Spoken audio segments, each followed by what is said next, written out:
ফজরের নামাজ হয়েছে, সাহাবারা ফজরের নামাজ পড়ে নিয়েছে, সকাল হয়েছে, সূর্যের আলো পাওয়া যায় না, অনেকটা সময় অতিবাহিত হয়েছে। সাহাবারা একদল রাসূলুল্লাহর দরবারে এলেন, ইয়া রাসূলুল্লাহ, ইয়া হাবিবাল্লাহ, হুজুর আকাশ মেঘাচ্ছন্ন নয়, আকাশে মেঘ দেখা যায় না, আবার আকাশে কুয়াশাও দেখা যায় না, ইয়া রাসূলুল্লাহ, ইয়া হাবিবাল্লাহ, হুজুর অথচ সূর্যের আলো আল্লাহর জমিনে আসে না কেন? আল্লাহ পাকের নবী, আল্লাহ পাকের হাবিবের দরবারে ফেরেশতা জিবরিল এলেন, এসে বললেন, ইয়া রাসূলুল্লাহ, ইয়া হাবিবাল্লাহ, হুজুর মদিনায় আপনার একজন সাহাবীর ইন্তেকাল হয়েছে, ইয়া রাসূলুল্লাহ, ইয়া হাবিবাল্লাহ, হুজুর ওই সাহাবীর জানাজা নামাজ, ওই সাহাবীর নাম মুআবিয়া ইবনে মুআবিয়া, বাবার নামও মুআবিয়া, ছেলের নামও মুআবিয়া, মুআবিয়া ইবনে মুআবিয়া, মদিনায় তার ইন্তেকাল হয়েছে।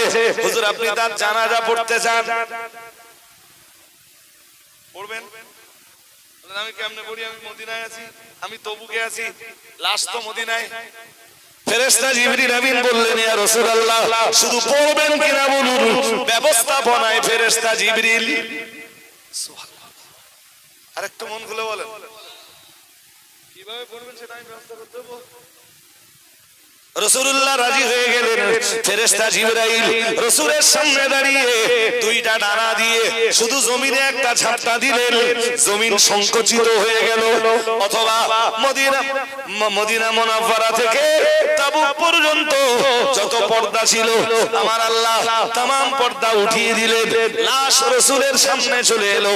অথবা সরাসরি রাসূলুল্লাহ হযরত মুআবিয়া ইবনে মুআবিয়া রাদিয়াল্লাহু তাআলা আনহুর জানাজা নামাজ আদায় করে নিলেন। এরপরে ফেরেশতা জিবরিল আমিন আলাইহিস সালাম বললেন, ইয়া রাসূলুল্লাহ, ইয়া হাবিবাল্লাহ, হুজুর আমি এবার বিদায় নিচ্ছি। ফেরেশতা জিবরাইল যখন বিদায় নিচ্ছিলেন, রাসূলুল্লাহকে ডাক দিয়ে বললেন, ইয়া রাসূলুল্লাহ, ইয়া হাবিবাল্লাহ, হুজুর আর একটা খবর আপনাকে বলি, আপনার সাহাবী মুআবিয়া ইবনে মুআবিয়ার জানাজা নামাজে আল্লাহ পাকের ৭০,০০০ ফেরেশতার নুজুল ঘটেছে। ৭০,০০০ ফেরেশতার নুজুল ঘটেছে। ইয়া রাসূলুল্লাহ, ইয়া হাবিবাল্লাহ, হুজুর আল্লাহর রহমতের ফেরেশতারা ৭০,০০০ ফেরেশতা ডানা মেলে জমিনে নামছিলেন, তাই সূর্যের আলো জমিনে পড়ছিল না।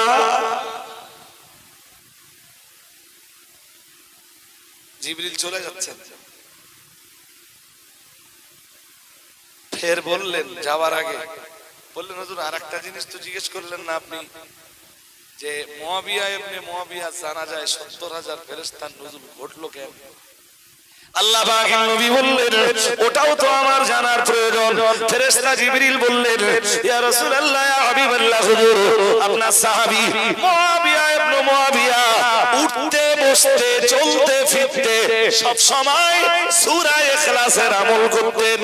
আল্লাহ পাক রব্বুল আলামিন আপনার সাহাবী মুআবিয়া ইবনে মুআবিয়ার উপরে সন্তুষ্ট হয়ে তার জানাজা নামাজে ৭০,০০০ ফেরেশতার নুজুল ঘটিয়েছেন। আল্লাহ পাকের নবী ওই সাহাবীকে দোয়া করতে শুনলেন। সাহাবী আল্লাহর কাছে হাত তুলে দোয়া চাইছেন, ইয়া আল্লাহ। দেখেন যদি মুখস্থ হয়, সাহাবী আল্লাহর কাছে দোয়া চাইছেন, ইয়া আল্লাহ, ইয়া আহাদ, ইয়া সামাদ, ইয়া মান লাম ইয়ালিদ ওয়া লাম ইউলাদ ওয়া লাম ইয়াকুল লাহু কুফুয়ান আহাদ। তার মানে জানেন দোয়া চাইছেন তো সূরা ইখলাস দিয়ে।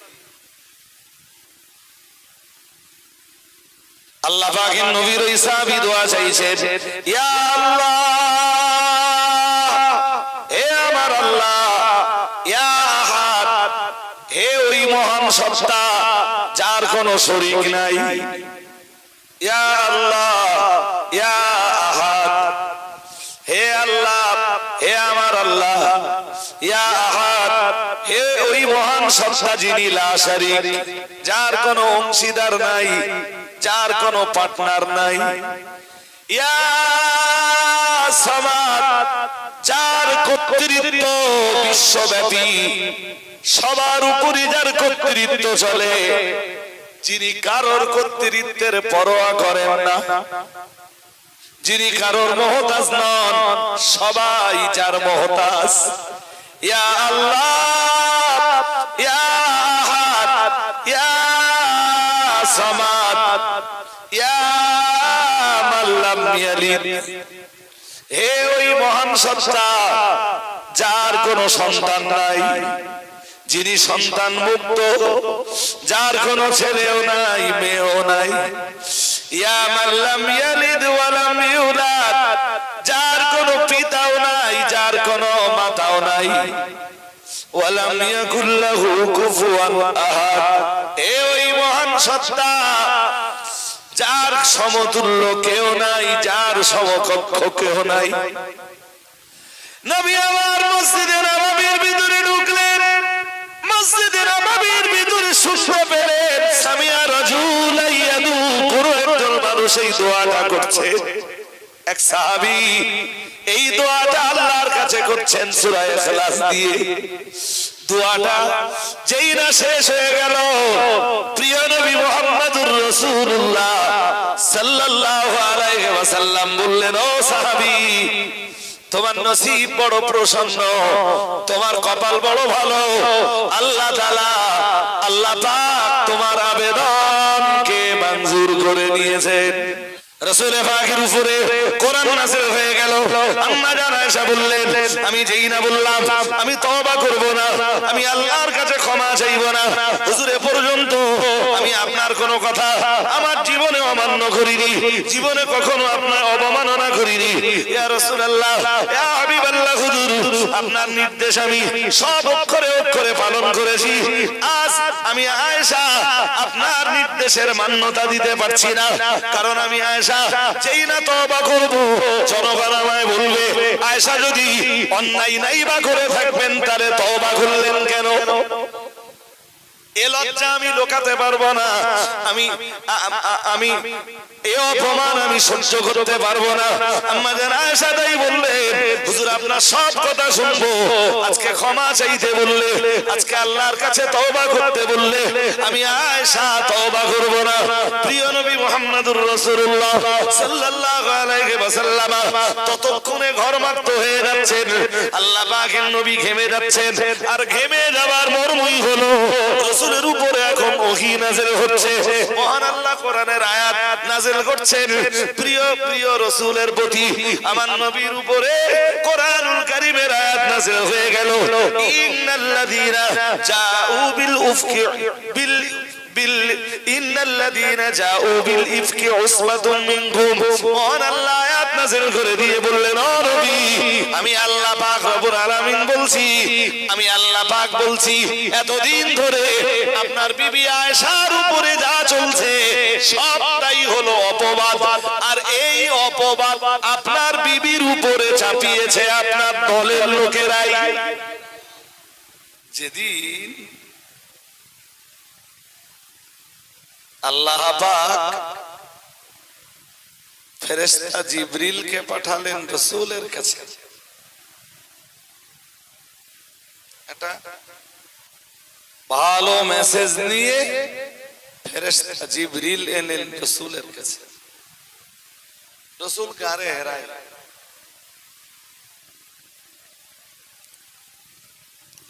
আম্মা জান খাদিজাতুল কুবরা রাদিয়াল্লাহু তাআলা আনহা ওই সময় খাবার নিয়ে পানি নিয়ে রাসূলুল্লাহর কাছে যাচ্ছেন। গারে হেরায় রাসূলুল্লাহ রয়েছেন, আল্লাহর ধ্যানে মশগুল, আল্লাহর নৈকট্যতা হাসিলের চেষ্টায়, অতি নৈকট্যতা হাসিলের প্রচেষ্টায়। খাবার লাগলে পৌঁছে দেবেন আম্মা জান খাদিজা, পানিও লাগলে পৌঁছে দিবেন আম্মা জান খাদিজা রাদিয়াল্লাহু তাআলা আনহা।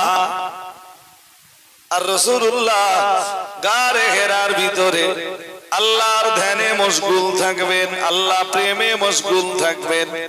রসুলের এই ধ্যান যাতে ভগ্ন না হয়, রসুলের এই ধ্যান যাতে ভেঙে না যায়, রসুল যে আল্লাহ পাকের গভীর প্রেমে মত্ত, এটা যাতে নষ্ট না হয়ে যায়, তাই খাবার পানীয় ফুরিয়ে যাওয়ার আগে আগেই মক্কাতুল মুকাররমা থেকে খাবার আর পানি সাপ্লাই দেওয়ার দায়িত্বটা আম্মা জান খাদিজার।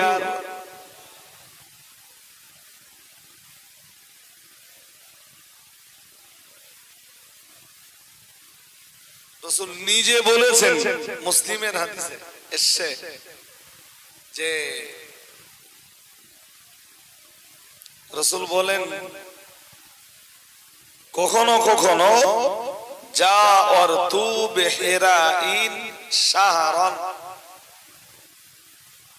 মানে তখন রাসূলের বয়স বলো 40+, আর 40-এর আগে থেকে ওই গুহায় রাসূলের ইবাদত শুরু। মুসলিমের এই হাদিসটাতে আসছে, নবীজি বলেন জাওয়ারতু বিহিরাইন শাহরান, কখনো কখনো আমি রাসূলুল্লাহ গারে হেরার প্রতিবেশী হিসাবে ওই গুহাটার ভিতরে অবস্থান করেছি 1 মাস।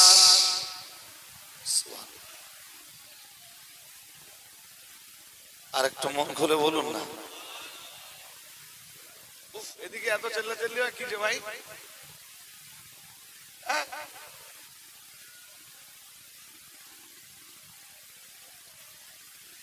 কখনো কখনো 1 মাস রাসূলুল্লাহ গারে হেরায় খাবার পানি পৌঁছে দিবেন মা খাদিজা। আম্মা জান খাদিজা রাদিয়াল্লাহু তাআলা আনহার বয়স হয়েছে, রাসূলের বয়স 40, মানে আম্মা জানের বয়স তখন 55।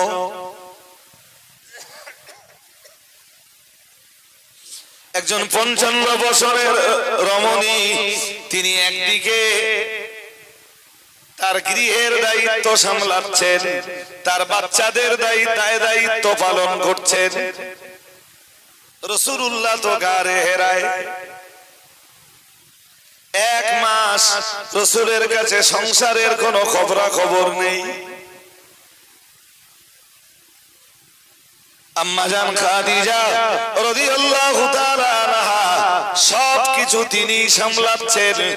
আবার রাসূলুল্লাহর খাবার ফুরিয়ে যাওয়ার আগে আগে, পানিও ফুরিয়ে যাওয়ার আগে আগেই আম্মা জান খাদিজা রাসূলের জন্য খাবার আর পানীয় গারে হেরার মুখ পর্যন্ত পৌঁছে দিচ্ছেন। ফেরেশতা জিবরিল সেদিন যখন রাসূল পাকের কাছে এসে সালাম দিলেন, আসসালাতু আসসালামু আলাইকা ইয়া রাসূলুল্লাহ, আসসালাতু আসসালামু আলাইকা ইয়া হাবিবাল্লাহ, আল্লাহ পাকের নবী সালামের জবাব দিলেন, দিয়েই বললেন, হুজুর গারে হেরাত থেকে একটু বাইরে বেরিয়ে আসুন। রাসূলুল্লাহ গারে হেরার বাইরে বেরিয়ে এলেন।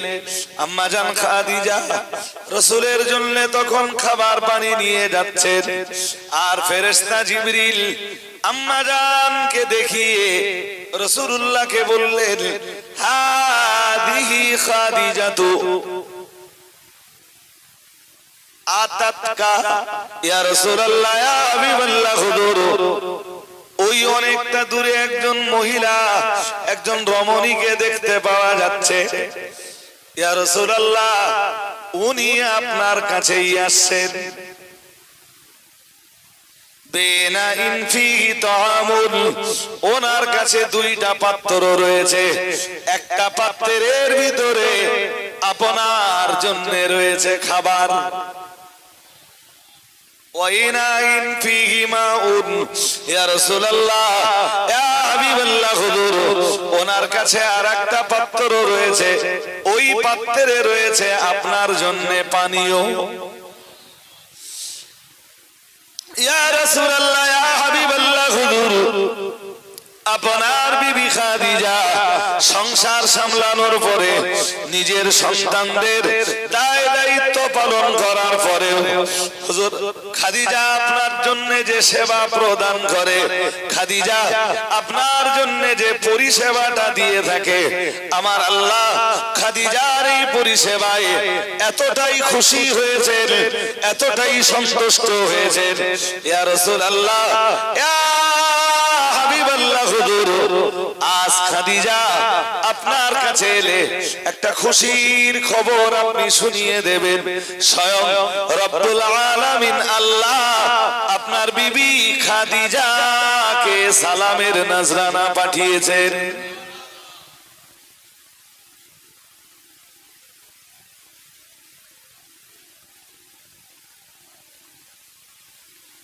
ঘুম পাচ্ছে আপনাদের নাকি কেন বলছি জানেন আমার আগের কথার সাথে পরের কথার সাযুজ্যতা কি সম্পর্ক কি এবার পেয়ে যাবেন এরপরে ফেরেশতা জিবরিল আমিন আলাইহিস সালাম আবার একটা কথা বললেন ইয়া রাসূলুল্লাহ ইয়া হাবিবাল্লাহ হুজুর আল্লাহ পাক শুধু খাদিজার জন্য সালামের নজরানা প্রেরণ করেছেন তাই না আর একটা খবর রয়েছে সে খবরটাও আপনি খাদিজাকে দিবেন ইয়া রাসূলুল্লাহ ইয়া হাবিবাল্লাহ হুজুর আল্লাহ পাক রব্বুল আলামিন খাদিজার জন্য জান্নাতের ভিতরে একটা ঘর নির্ধারণ করে দিয়েছেন আমি চলে গেলাম খাদিজা এসে যাওয়ার মতো হয়েছে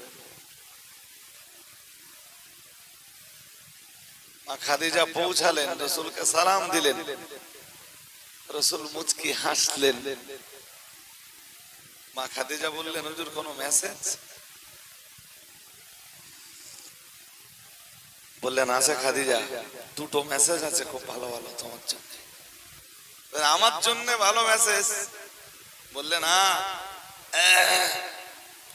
আল্লাহর পক্ষ থেকে সুন্দর সুন্দর দুইটা মেসেজ রয়েছে আম্মা জান খাদিজা বললেন হুজুর ওই মেসেজ কি আমার জন্য রাসূলুল্লাহ বললেন তোমার জন্যই তোমার জন্য আল্লাহর পক্ষ থেকে প্রথম মেসেজটা হলো স্বয়ং রব্বুল আলামিন আল্লাহ তোমাকে সালাম দিয়েছেন হুজুর দ্বিতীয় মেসেজে রাসূলুল্লাহ বললেন ও বিবি খাদিজা তোমার জন্য সুন্দর দ্বিতীয় মেসেজটি হলো আল্লাহ পাক তোমার জন্য তার দয়ার জান্নাতের ভিতরে একটা ঘর বানিয়ে দিয়েছেন মা খাদিজা বললেন হুজুর দুটোই তো ভালো মেসেজ সুন্দর মেসেজ কিন্তু হুজুর মানুষ সালাম দিলে তার জবাব তো একরকম হয়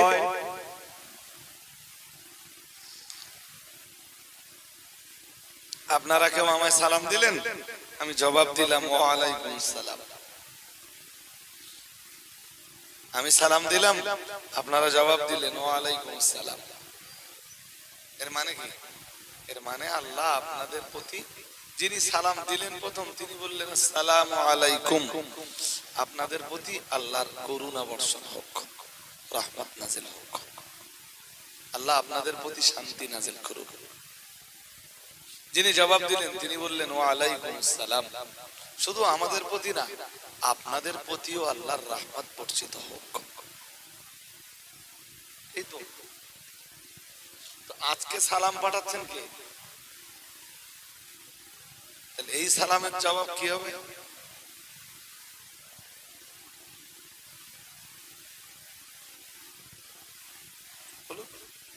আমরা যখন বলি ওয়া আলাইকুমুস সালাম বা ওয়া আলাইকুন্নাস সালাম বা ওয়া আলাইকাস সালাম বা ওয়া আলাইকিস সালাম এসবের মানে তো একটাই যে আল্লাহ আপনাদের প্রতি শান্তি নাজেল করুন।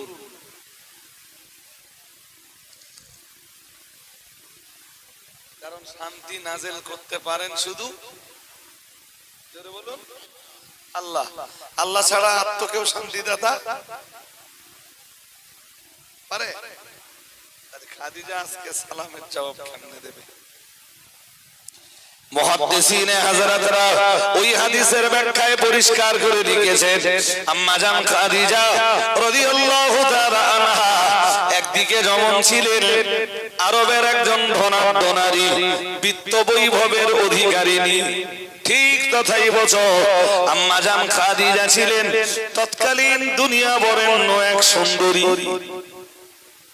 একদিকে তিনি সুন্দরী, অন্যদিকে তিনি বিত্ত বৈভবের অধিকারিণী একজন রমণী। ঠিক পাশাপাশি আম্মা জান খাদিজা রাদিয়াল্লাহু তাআলা আনহা তিনি ছিলেন বিপুল পরিমাণ বুদ্ধির অধিকারিণী। কি কি বলেছি বলেন তো দেখি, মনে থাকে কি আপনাদের? এক, অনেক সম্পদের অধিকারিণী একজন মা। দুই, মা খাদিজা ছিলেন বিশ্ব সুন্দরী। তিন, খুব বুদ্ধি রাখতেন মা খাদিজা। আল্লাহ পাকের নবী যেই না বললেন, ও খাদিজা, স্বয়ং রব্বুল আলামিন আল্লাহর পক্ষ থেকে তোমার জন্য সালাম। আম্মা জান খাদিজা এক বিন্দু বিসর্গ দেরি না করে জবাব দিলেন, আল্লাহুস সালাম।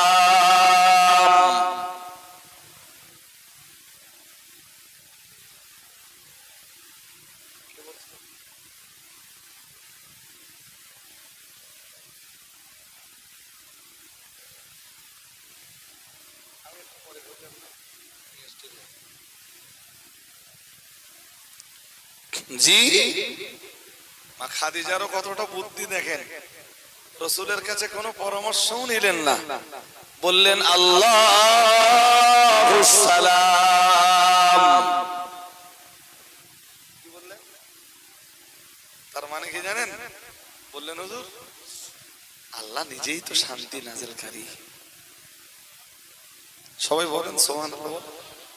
আল্লাহ নিজেই কি? আর আমরা দেখবেন নামাজের পরে কখনো কখনো হাত তুলে ওরকমটা বলি, আল্লাহুম্মা আনতাস সালাম, হে আল্লাহ আপনি তো শান্তি দাতা, অমিনকাস সালাম, শান্তি যা নাযিল হয় তো আপনার পক্ষ থেকে। ওই যেটা পড়ি অথবা মাথায় হাত দিয়ে পড়ি আমরা নামাজ সালাম ফিরিয়ে, আল্লাহুম্মা আনতাস সালাম ওয়া মিনকাস সালাম তাবারাকতা রব্বানা ওয়া তাআলাইতা ইয়া যাল জালালি ওয়াল। তোর মানে কি? ওর মানেই হলো প্রথম অংশের মানে আল্লাহুম্মা আনতাস সালাম, হে আল্লাহ আপনি তো শান্তি দানকারী, আপনি আমাদের একটু শান্তি দেন। ওয়া মিনকাস সালাম, শান্তি যা নাজিল হয় তো সব আপনার পক্ষ থেকেই হয়।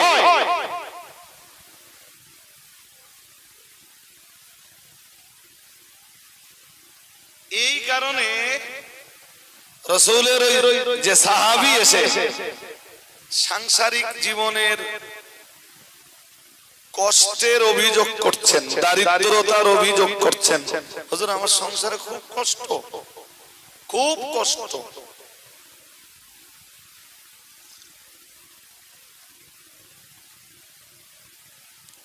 আল্লাহ পাকের রাসূল সাহাবীকে জবাব দিলেন, ইযা দাখালতা বাইতাকা ফাসাল্লিম ইন কানা ফীহি আহাদুন আও কামা ক্বালা আলাইহিস সালাম। রাসূল বললেন, তুমি যখন বাড়িতে যাবে, বাড়িতে যে বাড়িতে যারা আছে তাদেরকে সালাম দাও। আরেকটু মন খুলে বলেন, তারাও তোমাকে সালাম দিক, তারাও তোমাকে সালামের জবাবটা দিক। তবেই তো ওই গৃহে, তবেই তো ওই বাড়িতে আল্লাহর রহমত নাযিল হবে।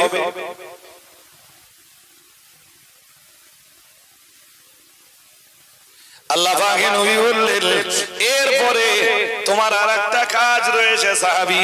সাহাবী বললেন কি কাজ হুজুর? রাসূল বললেন ইকরা কুল হুয়াল্লাহু আহাদ মাররাতান ওয়াহিদাতান।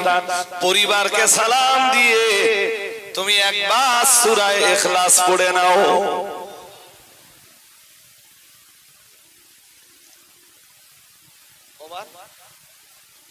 একবার। সাহাবী এসে অভিযোগ করেছিলেন কিসের? অভাব কষ্টের। রাসূল তার জবাবে বললেন বাড়ি যাও, বাড়িতে যখনই যাবে বাইরে থেকে কি হচ্ছে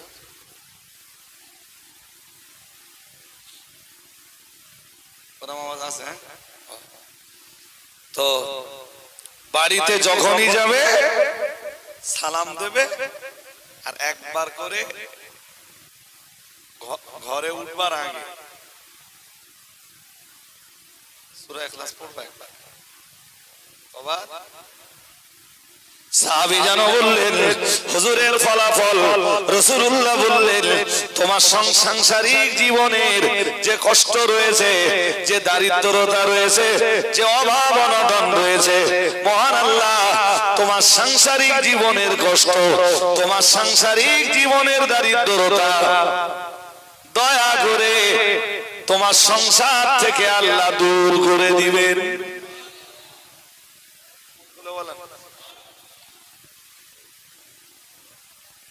এক নম্বরে কি বলেছিলাম মনে আছে? সূরা ইখলাসের আমল করলে এক নম্বরে কি হয়?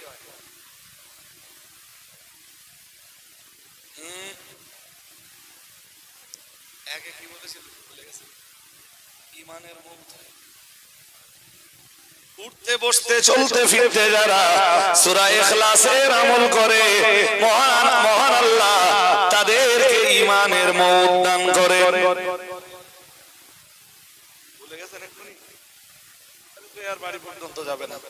দুই নম্বরে বলেছিলাম সূরা ইখলাস হলো সুলুসুল কোরআন, যার বাংলা মানে হলো কোরআনুল কারীমের 1/3 অংশ। সুতরাং যারা 3 বার করে সূরা ইখলাস তেলাওয়াত করে, এক খতম কোরআন তেলাওয়াত করলে যে সওয়াব হয়, ওই সওয়াব আল্লাহ তাদের নসিবে কবুল করে নেয়। 3 নম্বরে বলছি সূরা ইখলাসের আমল যারা করে এবং যে সকল পুরুষ বাড়িতে এসে বাড়িতে ঢুকবার আগে দরজার মুখে দাঁড়িয়ে কিংবা ঘরের চৌকাঠে দাঁড়িয়ে কিংবা বাড়ির সিঁড়িতে দাঁড়িয়ে যারা পড়ে নেয় কুল হুয়াল্লাহু আহাদ আল্লাহুস সামাদ লাম ইয়ালিদ ওয়া লাম ইউলাদ ওয়া লাম ইয়াকুল লাহু কুফুয়ান আহাদ। মহান আল্লাহ তাদের সাংসারিক জীবনের কষ্ট, তাদের পার্থিব জীবনের কষ্ট, তাদের সাংসারিক জীবনের অভাব অনটনকে দূর করে দেয়।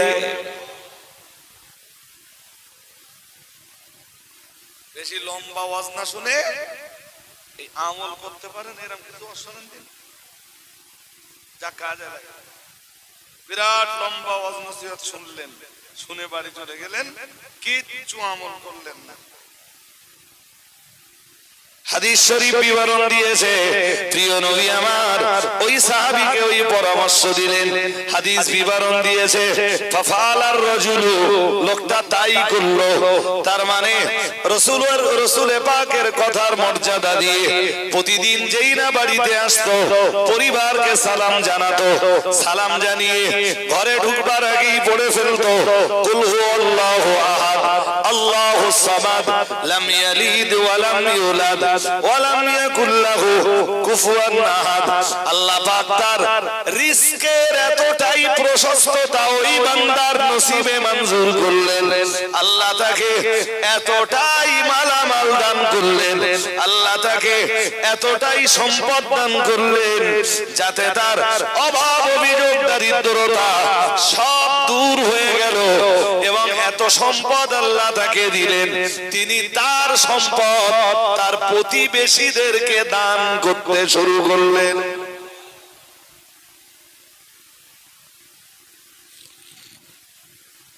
এটা সূরা ইখলাসের ফজিলত। সূরা ইখলাসের এত ফজিলত আছে ভাই, যে কোন এক মজলিসে একদিন ধরে শুধু সূরা ইখলাসের ফজিলত বললে শেষ হবে না, শেষ করা সম্ভব হবে না। হাদিস শরীফ বিবরণ দিয়েছে, আর এক হাদিসের বয়ানে এসেছে, প্রিয় নবী মুহাম্মদুর রাসূলুল্লাহ সাল্লাল্লাহু আলাইহি ওয়াসাল্লাম, আল্লাহ পাকের নবী, আল্লাহ পাকের হাবিব কোন একদিন হাদিস বিবরণ দিয়েছে, নবী আমার কোন একদিন মসজিদের ভিতরে ঢুকলেন। মসজিদ বলতে আমরা স্বাভাবিক অবস্থায় বুঝতে পারি মসজিদে নববী।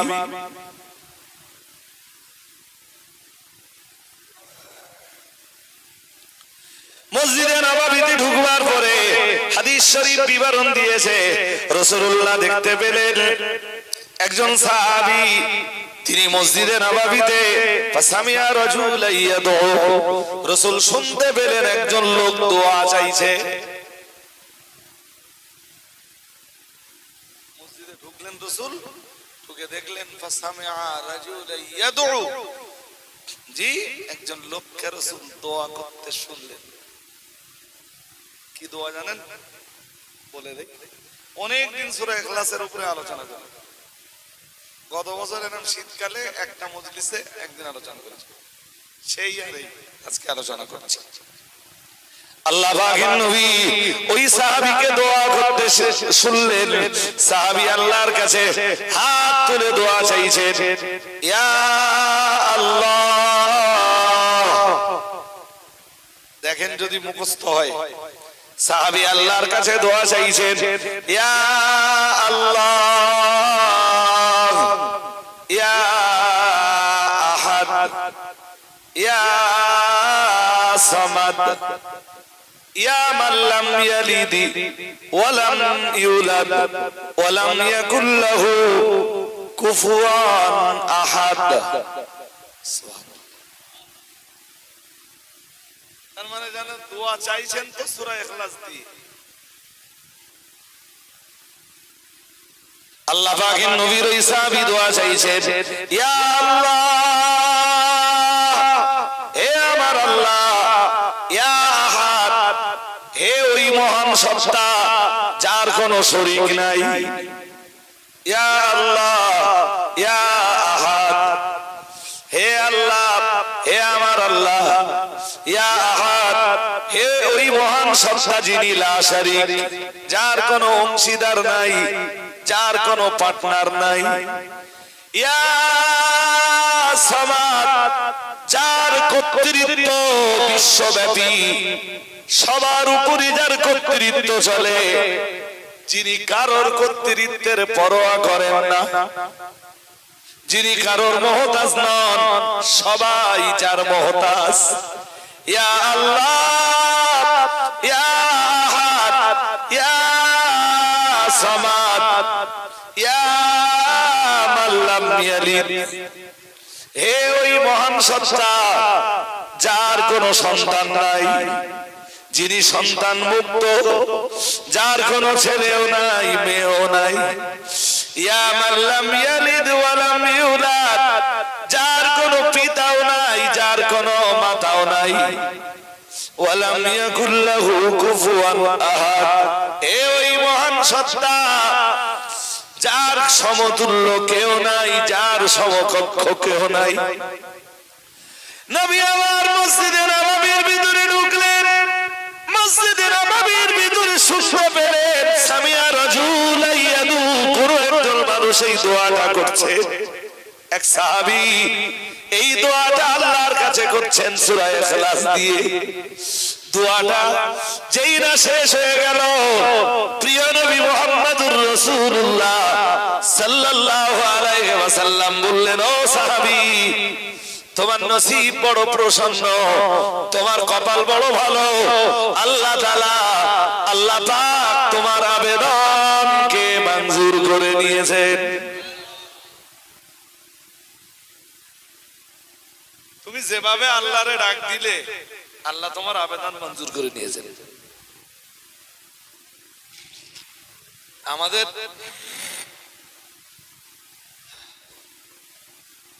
আমাদের মাইনাস পয়েন্ট কি? আমরা আল্লাহরে ডাকতেই জানি না। কেমনে যে আল্লাহরে ডাকতে হয়, আমরা আল্লাহরে ডাকতেই, এইটা যদি মুখস্থ করে নেওয়া সম্ভব হয় মুখস্থ করে নেবেন।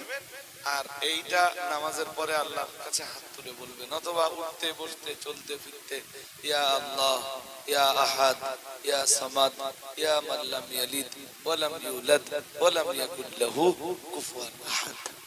দেখবেন মনও খুব ফ্রি থাকবে, খুব ভালো থাকবে।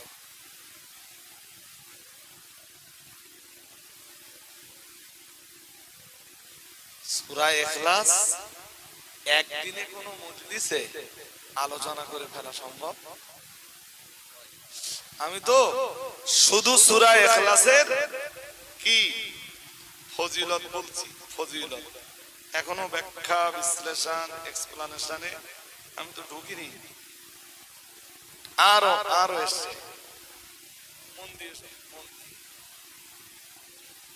সূরা ইখলাসের তাফসীরে ইমাম ফখরুদ্দিন রাজি তাফসীরে কাবীরে আরো লিখেছেন, রাসূলের জীবনের যতগুলো লড়াই ছিল, এক কঠিন লড়াই ছিল তাবুক, যা মদিনা থেকে অনেক রাস্তা। আমি ৩-৪ বারের সফরে যদিও কখনো তাবুকে যাওয়ার মতো সাহসিকতা দেখাইনি, কিন্তু মন খুব চায় যে তাবুকটা একটু দেখে আসি। বদরে গেছি, ওহদে গেছি, খন্দকে গেছি, যেই জায়গাগুলোতে ঐতিহাসিক লড়াই হয়েছে, তো মনটা খুব চায় যে একটু তাবুকে যাব।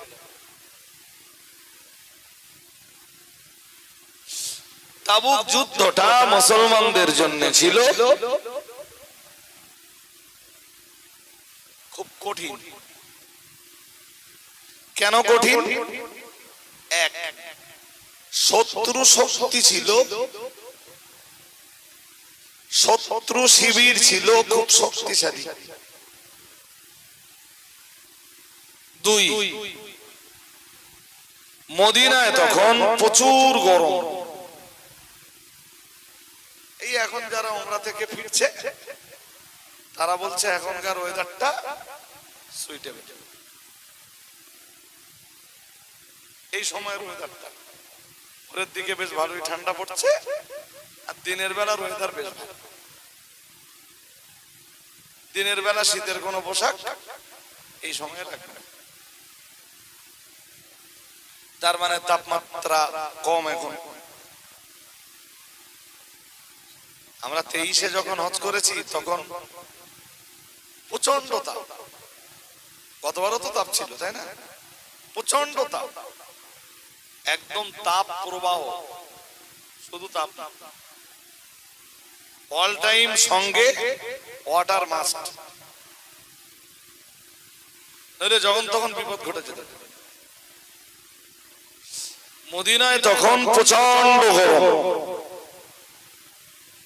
তিন, মদিনাতে চলছে তখন খেজুর কাটার মৌসুম, আর মদিনা ওয়ালাদের ওই তো উপার্জন।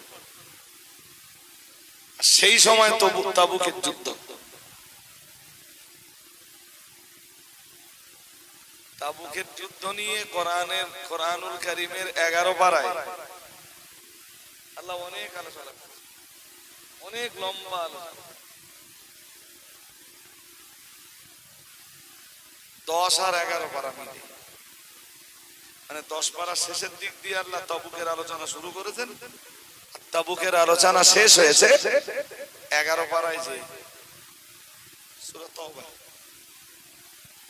সব আপন জায়গায় রেখে আমি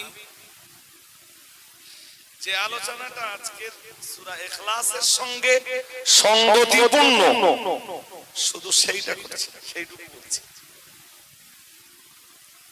রাসূল তাবুকের যুদ্ধে গেছেন, যে রাসূল তো যুদ্ধের ময়দানে তাঁবু গাড়তাম, তাঁবুকে যেও তাঁবু কেটেছে। যুদ্ধে জয় মুসলমানদেরই হয়েছে।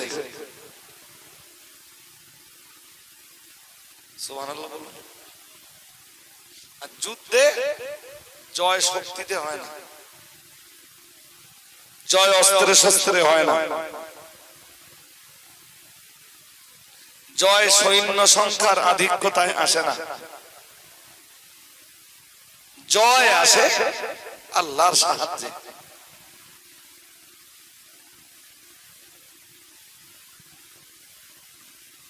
নইলে বলুন বদরে, ওহদে, খন্দকে, হুনাইনে। জানেন হুনাইনের যুদ্ধে, সব যুদ্ধে মুসলমানরা সংখ্যায় কম, হুনাইনে মুসলমানরা 12,000, ওরা 4,000। মুসলমান কত? ওরা কত? বদরে মুসলমানরা 313, ওরা 1,000। ওহদে মুসলমানরা 700, ওরা 3,000। খন্দকেও তাই। সব যুদ্ধগুলোতে হয় 1:3, নইলে 1:4, মানে ওরা 4 জন হলে মুসলমানরা 1। সব যুদ্ধে জয় মুসলমানদের হয়েছে। হুনাইনের যুদ্ধে সাহাবারা একদম তরতাজা। কেন? আজকে আমরা সৈন্য সংখ্যায় অনেক, মুসলমানদের আল্লাহর প্রতি আস্থাটাই অনেকটা কমে গেল।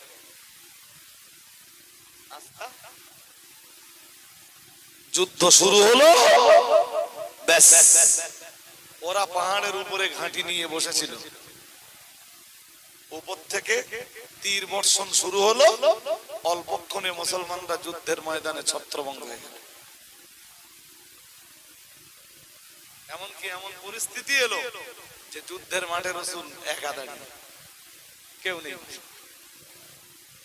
তবে তখনও রাসূলুল্লাহ নিজে আল্লাহর উপরে ভরসাটা ছেড়ে দেননি। রাসূল পকেট থেকে চিরন বার করে দাঁড়িয়ে আসছেন, আর রাসূল আল্লাহকে ডাকছেন, আল্লাহ আপনি না বললে তো আমি যুদ্ধের ময়দানে নামি না, জয় এনে দেওয়ার দায়িত্ব আপনার। সাহাবারা ছত্রভঙ্গ। কোরআন কথার বিবরণ দিয়েছে, লাকাদ নাসারাকুমুল্লাহু ফি মাওয়াতিনা কাসীরাতিন। মহান আল্লাহ জানিয়েছেন, আল্লাহ তোমাদেরকে বহু জায়গায় সাহায্য করেছেন। সুবহানাল্লাহ। মানে জানো আমাদেরই বলছেন, সাহাবীদেরকেই জানো আল্লাহ বলছেন, আল্লাহ তোমাদেরকে বহু জায়গায় সাহায্য করেছেন। সাহাবারা জানো বললেন, আল্লাহ কোথায় কোথায় আপনি আমাদের সাহায্য করেছেন? মহান আল্লাহ জবাব দিলেন, ওয়ায়াউমা হুনাইনিন, হুনাইনের যুদ্ধেও আমি আল্লাহ তোমাদের সাহায্য করেছিলাম। ইদ আজাবাতকুম কাসরাতুকুম, যখন হুনাইনের যুদ্ধের ময়দানে নেমে তোমরা নিজেদের সংখ্যাধিক্যতার গর্ব করছিলে, মনে মনে তোমরা ভাবছিলে আজ আমরা সংখ্যায় অনেক বেশি, জয় আমাদের সুনিশ্চিত। ঠিক ওই সময় জিহাদের ময়দানে তোমরা বিচ্ছিন্ন হয়ে গেলে, ছত্রভঙ্গ হয়ে গেলে, ওদের তীর বর্ষণের ফলে যুদ্ধের ময়দান ছেড়ে তোমরা দূরে সরে গেলে। মহান আল্লাহ জানিয়েছেন, আর তোমাদের জন্য তখন পৃথিবীটা সংকীর্ণ হয়ে এলো। ওই সময় যদি আমি সাহায্য না করতাম, ওদিন তোমাদের অস্তিত্ব নষ্ট হয়ে যেত। কিন্তু আল্লাহর কোরআন জানিয়েছে, সুম্মা আনজালাল্লাহু সাকিনাতাহু আলা রাসূলিহি ওয়া আলাল মুমিনিন। মহান আল্লাহ জানিয়েছেন আমি ওই সময় আমার নবীর উপরে সাকিনা নাযিল করলাম, আমার নবীর সাথীদের উপরে সাকিনা নাযিল করলাম। আর মুসলমানরা একজন মানুষ ক্লান্ত হয়ে গেলে ঘুম ছেড়ে ওঠার পরে যেমন সতেজ হয়ে যায়, মহান আল্লাহ জানিয়েছেন আমার নবীর উপরে আর আমার নবীর সাহাবীদের উপরে হুনাইনের ময়দানে আমি এমন সাকিনা নাযিল করলাম, মুসলমানেরা এক মুহূর্তের ভিতরে আবার চাঙ্গা হয়ে গেল। এই যে ফিলিস্তিন লড়ছে না, ফিলিস্তিনের মানে ইসরায়েলের তুলনায় ফিলিস্তিনের হামাসের কাছে আমারই কিছু নেই, কিন্তু জয় হামাসের নিশ্চিত। মুসলমানদের এই আল্লাহু আকবারের আওয়াজ, এর ক্ষমতা বুলেট, বোমা, গুলি, বারুদ, মিসাইল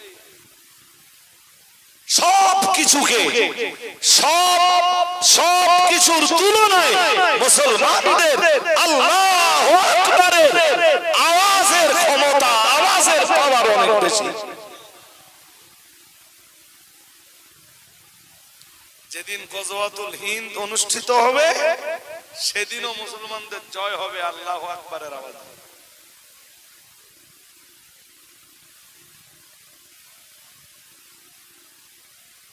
ইসরায়েল তো এখন মানসিক ভাবে ভীষণ ভেঙে পড়েছে, এবং এই যে সিরিয়া স্বাধীন হলো না,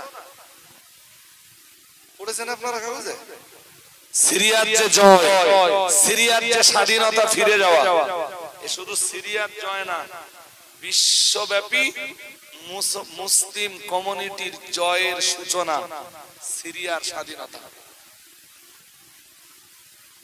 আপনারা খবর রাখেন না সিরিয়া জয়ের ব্যাপারে রাসূলের কত হাদিস আছে? যদিও হাদিসে সিরিয়া শব্দ নেই, হাদিসে শব্দ এসছে শাম। হাদিসের শব্দ কি? শাম। আর তৎকালীন শামের এরিয়া কি জানেন?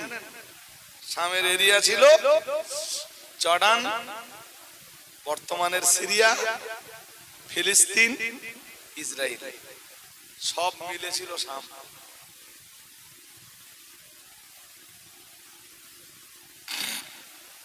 যাক, আমার বক্তব্যের প্রাসঙ্গিকতা তা নয়। জয় আল্লাহ তাবুকের ময়দানে মুসলমানদেরকেই দিলেন। আরেকটু মন খুলে বলো তো, রাসূলের অভ্যাস ছিল জয়লাভ করার পরেও অন্তত 3 দিন ময়দান ছাড়তেন না। পৃথিবীর কেউ যেন কাপুরুষ না বলে, ওরা যদি আবার ফিরে টিরে আসে তা আবার হবে। এই জিতে গেছি এবার চল যায়, এরকম প্রস্তুত করতেন না কখনো। 3 দিন সেখানে ওয়েট করবেন।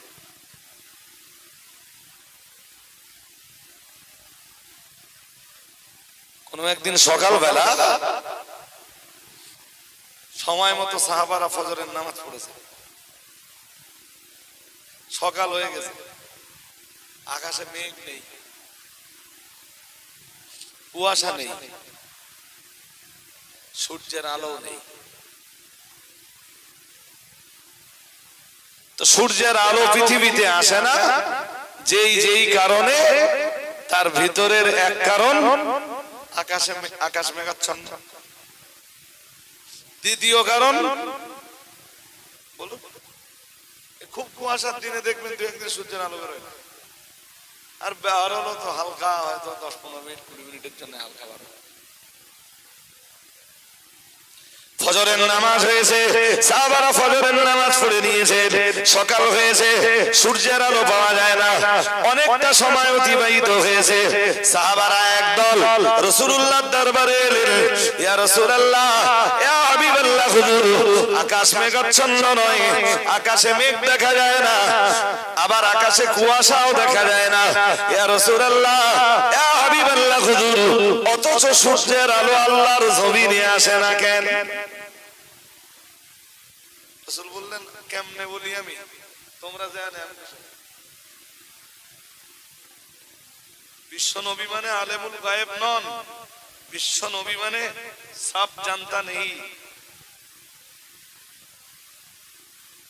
ওই জন্য সূরা নিসায় আল্লাহ বলেছেন কোন আয়াতে, যেখানে আল্লাহ বলেন ও আল্লামাকা মা লাম তাকুন তাআলাম, মহান আল্লাহ জানিয়েছেন তিনি আপনাকে শিখিয়েছেন। তিনি মানে এখানে আল্লাহ, মহান আল্লাহ জানিয়েছেন আমি আল্লাহ আপনাকে শিখিয়েছি মা লাম তাকুন তাআলাম, যা আপনি জানতেন না। যা আপনি জানতেন না।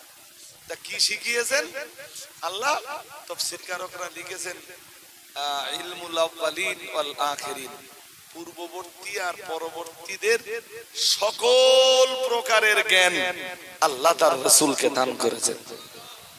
রাসূলের সিনায় আল্লাহ সব রকমের ইলম ঢেলে দিয়েছেন। তবে ওই কথাটা আল্লাহ বলে দিলেন, বললেন ওয়া আল্লামাকা মা লাম তাকুন তাআলাম, আমি আপনাকে শিখিয়েছি তা যা আপনি জানতেন।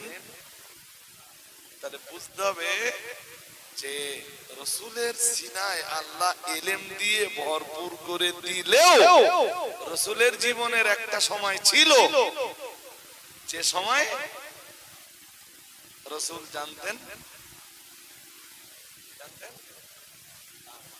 এটাই খালেক আর মাখলুকের পার্থক্য, এটাই আল্লাহ এবং নবীর পার্থক্য।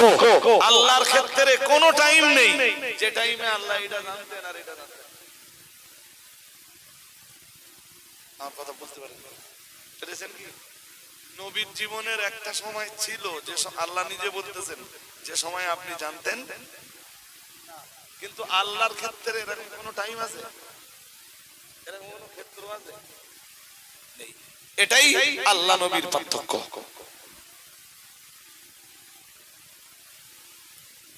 বসিরহাট পীর সাহেব কেবলা লিখেছেন কেউ যদি বিশ্বাস করে যে নবী আলেমুল গায়েব, গায়েবের খবর রাখতেন, তার ঈমান চলে যাবে। ঈমান? আরে তাই তো রাসূল পাক সাল্লাল্লাহু আলাইহি ওয়াসাল্লাম সাহাবীদের বললেন তোমরা যেখানে আমিও তো সেখানে। আমি কেমনে বলি সূর্যের আলো কেন আসে? হ্যাঁ, আল্লাহ আমায় জানালে আমি বলে থাকি। রাসূলকে খায়বারের যুদ্ধের সময় এক ইহুদি নারী একটা আস্ত ছাগল পাঠিয়ে দিলেন, গোশতে বিষ মিশিয়ে আস্ত ছাগল জবাই করে ওইটা চামড়া টামড়া ছাড়িয়ে আস্ত ছাগল নারী বুড়ি যা আছে, যা বিলুপ্তে বার করে নেওয়া দরকার সেগুলো বার করে ওতে বিষ মিশিয়ে রাসূলকে হাদিয়া দিলেন। ওই ছাগল রান্না হলো, রাসূলুল্লাহ খেলেন। বিষ মিশ্রিত খাবার খাওয়ার ফলে রাসূলের ভিতরে সে বিষ ক্রিয়াও করলো এবং ইন্তেকালের সময়ও রাসূল বলেছিলেন যে খায়বারে জনৈকা ইহুদিনী আমায় বিষ পান করিয়েছিল, আমার শরীরে সেই বিষের ক্রিয়া চলছে। রাসূল যদি আলেমুল গায়েব হতেন ওই ছাগলের গোশত খেতেন? আম্মা জান আয়েশার উপরে যখন ব্যভিচারের তহমত দেওয়া হলো,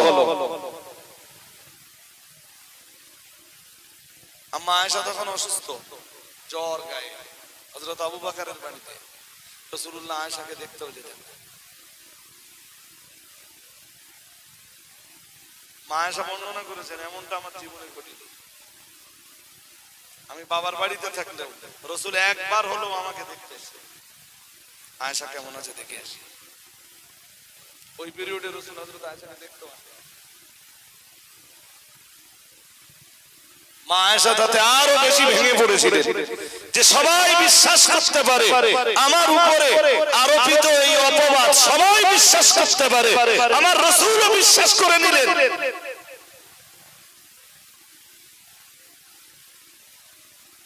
29 দিনের মাথায় সম্ভবত রাসূলুল্লাহ এসে হযরত আয়েশাকে ডেকে যখন বললেন আয়েশা আল্লাহর কাছে ক্ষমা চাও, আয়েশা বললেন নো, অপরাধী নই। ক্ষমা সে চাইবে যে অপরাধ করেছে, আমি অপরাধী নই যে আমি তওবা করব। রাসূল পাকের উপরে কোরআন নাযিল হয়ে গেল।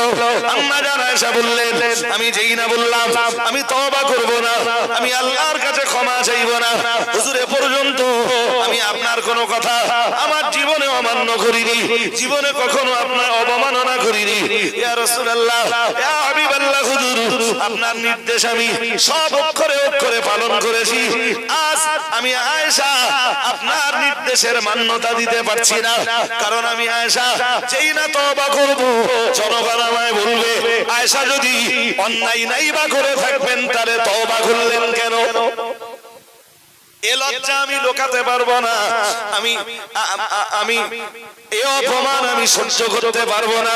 আম্মা জান আয়েশা তাই বললেন, হুজুর আপনার সব কথা শুনবো, আজকে ক্ষমা চাইতে বললে, আজকে আল্লাহর কাছে তওবা করতে বললে আমি আয়েশা তওবা করব না।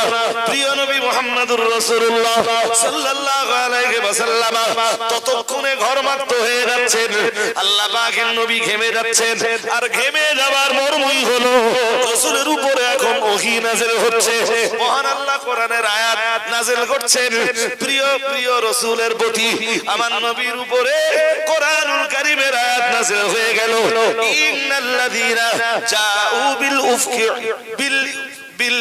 ইন্নাল্লাযীনা জাউ বিল ইফকি উসবাতুম মিনকুম, মহান আল্লাহ আয়াত নাযিল করে দিয়ে বললেন, ও নবী আমি আল্লাহ পাক রব্বুল আলামিন বলছি, আমি আল্লাহ পাক বলছি এতদিন ধরে আপনার বিবি আয়েশার উপরে যা চলছে সবটাই হলো অপবাদ, আর এই অপবাদ আপনার বিবির উপরে চাপিয়েছে আপনার দলের লোকেরাই।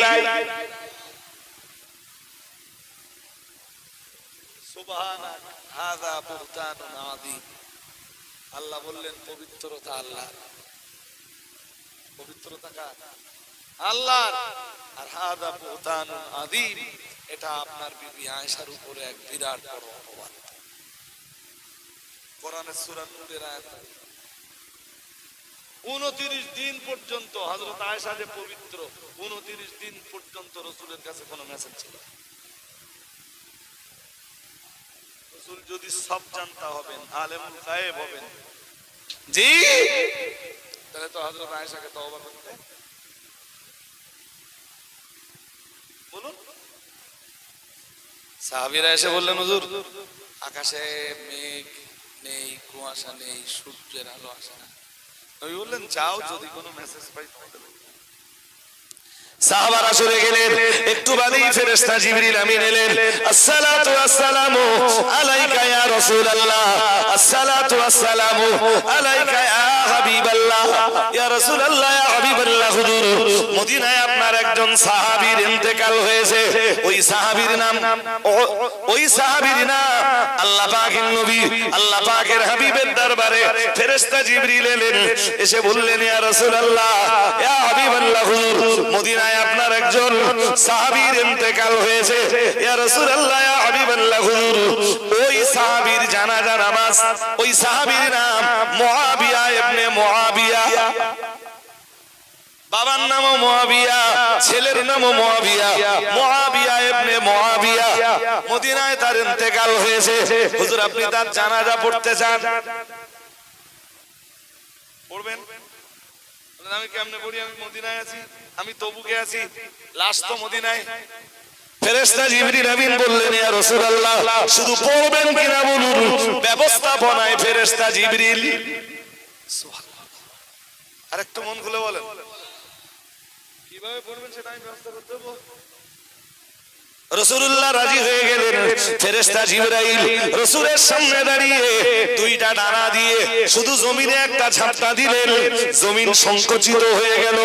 অথবা মদিনা মুনাওয়ারা থেকে তাবুক পর্যন্ত যত পর্দা ছিল আমার আল্লাহ तमाम পর্দা উঠিয়ে দিলেন, লাশ রাসূলের সামনে চলে এলো।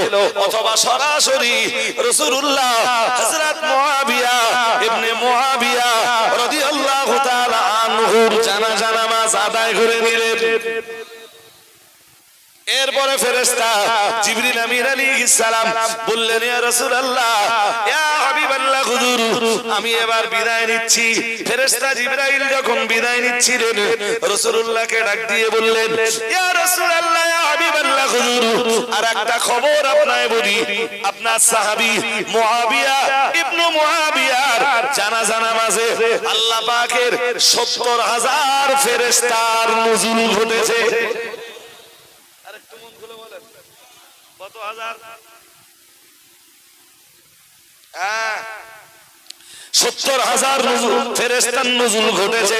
ইয়া রাসূলুল্লাহ, ইয়া হাবিবাল্লাহ, আল্লাহর রহমতের ফেরেশতারা ৭০,০০০ ফেরেশতা ডানা মেলে জমিনে নামছিলেন, তাই সূর্যের আলো জমিনে পড়ছিল না।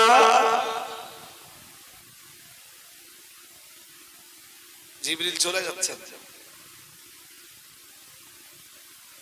ফের বললেন যাওয়ার আগে বললেন, হুজুর আরেকটা জিনিস তো জিজ্ঞেস করলেন না আপনি, যে মুআবিয়া ইবনে মুআবিয়া জানাজায় ৭০,০০০ ফেরেশতার নুজুল ঘটলো কেন? আল্লাহ পাকের নবী বললেন, ওটাও তো আমার জানার প্রয়োজন।